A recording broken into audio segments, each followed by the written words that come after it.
तो अखिलेश यादव जी की जो सरकार रही है, सबसे ज़्यादा अगर बहुजन मूवमेंट का सत्यानाश किसी ने किया है तो अखिलेश यादव जी ने किया है। बहन जी ने नाम बहुजन महापुरुषों के नाम पे जिलों के रखे, उन्होंने बदल दिए। बहन जी ने जो काम किया उसके विपरीत अखिलेश यादव जी ने किया। तो ये कैसे हो गया कि आज अखिलेश यादव जो वो बहुजन नेता बन गए?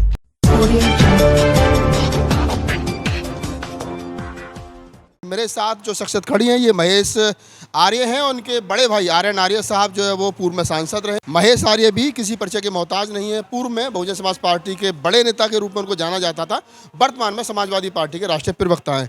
सर, स्वागत है आपका हमारे चैनल पे। हमारे दर्शकों को थोड़ा सा एक बता दीजिए कि आजकल आप जो अखिलेश यादव के नाम की माला जप रहे हैं तो उसको ज़्यादा अच्छा लग रहा है, या जब बसपा में थे, जब बाबा साहब डॉक्टर अम्बेडकर, फूले कांशीराम की बात कर रहे थे, तब ज़्यादा अच्छा लग रहा था? देखिए, अखिलेश यादव उसी बहुजन मूवमेंट का ही एक अंग है और निश्चित रूप से उसी मूवमेंट को आगे बढ़ रहे हैं। बहुजन समाज जैसे तरह से बहुजन समाज मनमर कांशीराम साहब ने बनाया, अखिलेश यादव ने उसका दूसरा नाम उसी तरह से देके पीडीए दिया। उसमें लिखा है पिछड़ा, दलित व अल्पसंख्यक। वही बहुजन समाज 85% का मामला है जी। आप कह रहे हैं कि अखिलेश यादव ने जो मान्यवर साहब कांशीराम की मूवमेंट थी, जो बाबा साहब डॉक्टर अम्बेडकर का मिशन था, फूले अम्बेडकर ये आंदोलन है, उसको रफ्तार देने का काम किया। लेकिन अगर हम देखा जाए, पूर्व में देखें तो अखिलेश यादव जी की जो सरकार रही है, सबसे ज़्यादा अगर बहुजन मूवमेंट का सत्यानाश किसी ने किया है तो अखिलेश यादव जी ने किया है। बहन जी ने नाम बहुजन महापुरुषों के नाम पे जिलों के रखे, उन्होंने बदल दिए। बहन जी ने जो काम किया उसके विपरीत अखिलेश यादव जी ने किया। तो ये कैसे हो गया कि आज अखिलेश यादव जो वो बहुजन नेता बन गए? देखिए, ये मनुवादियों की हमेशा चाल रही है। जब भी दलित पिछड़े इकट्ठे होने का जब भी प्रयास किया गया तो उसमें एक दूसरे के बीच में उन्होंने इस तरह भ्रांतियां पैदा करके खाइयां पड़ रही हैं और उसके चलते शायद जो भी रहा हो, लेकिन उस समय संगत का भी असर होता है। तो अम्बेडकरवादियों का साथ उनका कम नहीं था, ना के बराबर था। और आज अम्बेडकरवादी उनके साथ खड़े हुए हैं और बहुत अच्छा अम्बेडकरवादी मूवमेंट को आगे बढ़ा रहे हैं। उन्होंने स्पष्ट कहा कि हमारी पार्टी की जो सिंबल है उसकी साइकिल में एक पहिया डॉक्टर राम लोहिया का था तो दूसरा पहिया डॉक्टर भीमराव अम्बेडकर का जुड़ा है। तो फूले अम्बेडकरी परंपरा के जो लोग हैं, अभी उनके पिताजी एक्सपायर हुए, आपने देखा होगा, तो अखिलेश यादव जी ने सर भी गुटवाया, जनेऊ भी धारण किया और सारा काम तो वही हुआ। तो फिर विचारधारा तो है नहीं ना, ये तो दिखावा ही चल रहा है कहीं ना ऊपर ऊपर।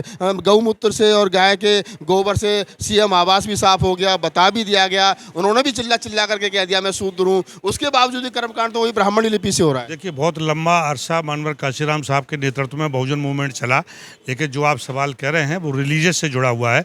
100% उस समय भी कन्वर्ट नहीं हो पाया था। वो समय बड़ा ऐतिहासिक था। जिस दिन जो है बाबा साहब डॉक्टर अम्बेडकर ने जो 14 अक्टूबर 1956 को जो बौद्ध दीक्षा ली थी, 10 लाख से ज़्यादा लोगों ने पूरे देश में इतिहास रचा था। वो समय नहीं आया। तो मैं समझता हूँ उस समय भी नहीं था। जो समाज पार्टी है वो सभी वर्ग जातियों के सबका धर्मों का सम्मान।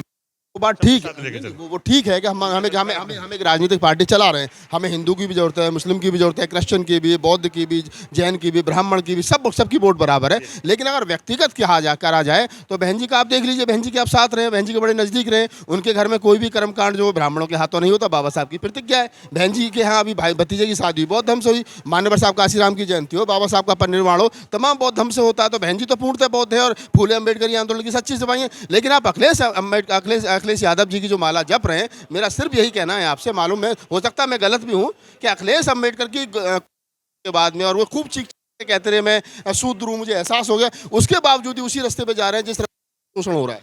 नहीं, देखिए, ये सवाल जो है, मैं समझता हूँ आपने जो किया है वो सवाल रिलीजियस से जुड़ा है।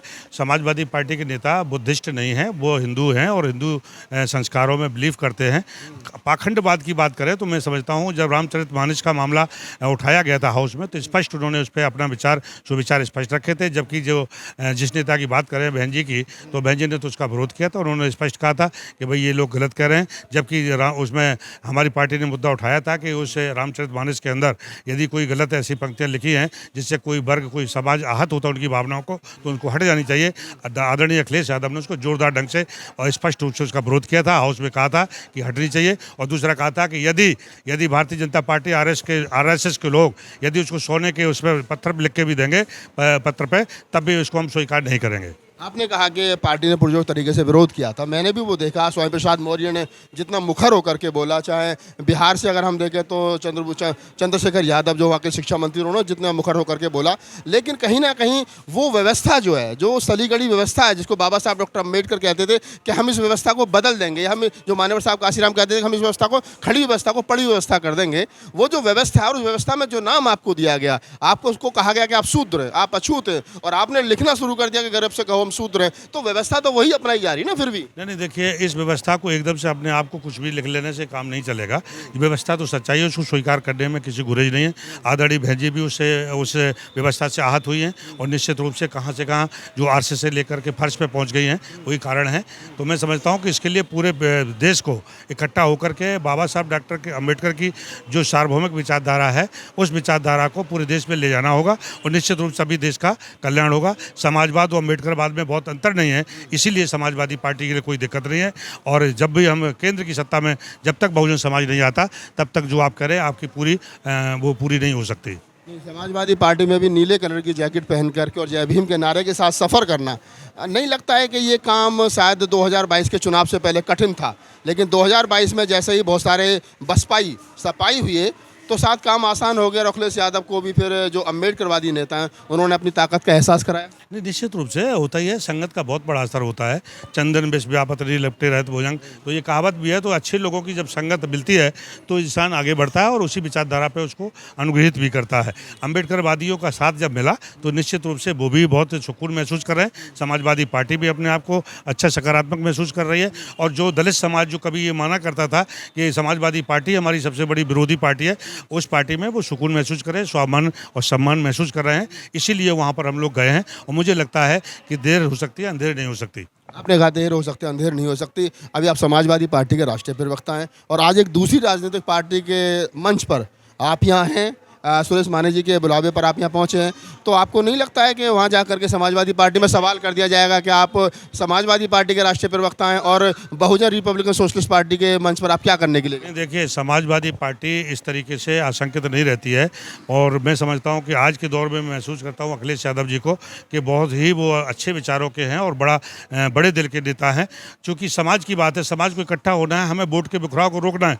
उसी मंच पर, जिस मंच की बात कर रहे हैं, उस मंच पर हमारे समाज के लोगों ने हमें बुलाया था, हमारे पुराने दोस्तों ने बुलाया था। उस पर जाकर के हमने पार्टी की विचारधारा को रखा, आदरणीय अखिलेश यादव जी के हमने उसको रखा, जो उनका जो संदेश है, संदेश को रखा कि पूरे देश में संविधान बचाना ये अम्बेडकरवादियों की जितनी जिम्मेदारी है उतनी समाजवादी की भी जिम्मेदारी है। तो समाजवादी और अम्बेडकरवादी मिलकर के संविधान को बचाएंगे, लोकतंत्र को बचाएंगे, और जो सत्ता है उसको परिवर्तन करेंगे। अच्छा, एक सवाल और चलते चलते ले लेते हैं।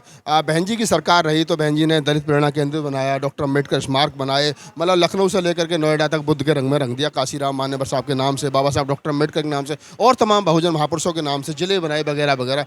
क्या निकट भविष्य में अगर ऐसा होता है कि अखिलेश यादव मुख्यमंत्री बनते हैं, तो क्या हम महेश आर्य जी से ये सवाल कर सकते हैं कि वो अखिलेश यादव से जाकर के कहें कि जिस प्रकार से बहन जी ने सारे उत्तर प्रदेश में बहुत सारे स्मारक बनाए, आप भी कोई एक इस प्रकार का स्मारक या कुछ ऐसी स्मृति बना दी? देखिए, जिस विचारधारा के साथ जुड़ा हो वो समाजवादी विचारधारा है, और समाजवाद हमारा मुख्य एजेंडा है।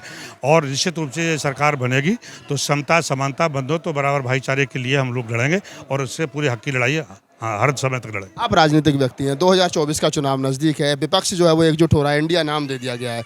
अब मोदी जी कह रहे हैं कि इंडिया तो मुजाहिदीन कंपेयर किया है, आप भी उसका पार्ट हैं, आप भी आपके राष्ट्रीय अध्यक्ष भी वहाँ पहुँच रहे हैं। बहन जी अभी तक दूरी बनाए हुई हैं, तो कुछ अखिलेश यादव जी के जन्मदिन पर वो बधाई तो दे रही हैं, ट्वीट तो कर रही हैं, लेकिन जो विपक्ष एकजुट हो रहा है उसमें वो कहीं ना कहीं उससे दूरी बनाई हुई है। तो लगता है कि बहन जी देर सवेर आएंगी आप लोगों के साथ, या आप लोग बहन जी के साथ जाएंगे? देखिए, अखिलेश यादव जी ने जब अलायंस किया था तो 25 साल की गहराई है दोनों समाज के बीच में, दलितों पिछड़ों में, और एक तरफ का बहन जी नेतृत्व करती थी, दूसरी तरफ से अखिलेश यादव या मुलायम सिंह नेताजी थे।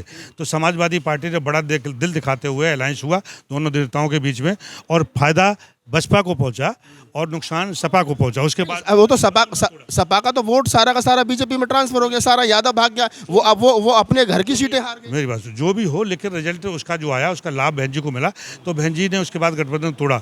तो आज मैं समझता हूं कि जो समय बना हुआ है संविधान को बचाने का, देश को बचाने का, अगला जब चुनाव नहीं होगा तो बहन जी क्या कर लेंगे अलग जाके।